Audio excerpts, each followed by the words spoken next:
Welcome to our channel. Today we how to transfer tax documents for rentals with QuickBooks Online, complete guide step by step clearly. To begin transferring tax documents for rentals in QuickBooks Online, log into your QuickBooks Online account. Navigate to the dashboard and locate the Expenses tab on the left-hand menu. Click on Expenses to open the Expense Management section. Next, select the Vendors tab to access your list of vendors. Identify the vendor for whom you need to transfer tax documents. Click on the vendor's name to open their profile. Once in the vendor profile, look for the Documents section. Click on the Upload button to add new documents. Select the tax documents you wish to upload from your computer. After the files are uploaded, ensure all necessary documents have been attached. Now, go back to the dashboard and select the Taxes tab on the left menu. Click on Sales Tax to manage your sales tax documentation. Review the tax reports available to ensure accuracy.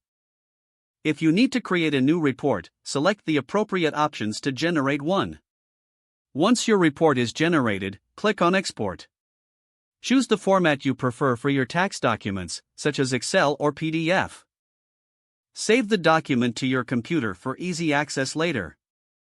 To share the tax documents with your accountant, go back to the Expenses tab. Select Print from the options available on the vendor profile page. Choose the documents you need to share and confirm the printing options. You can also use the share function if you wish to send documents. That concludes the process of transferring tax documents for rentals with QuickBooks Online.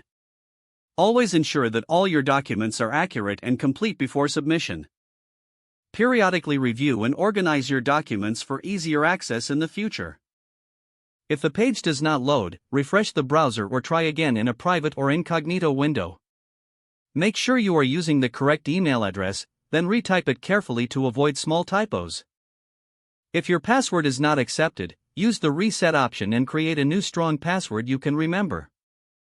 Check your spam folder for verification or security emails, then complete any requested confirmation steps. Enable two-factor authentication if available to improve account security and reduce unauthorized access risk.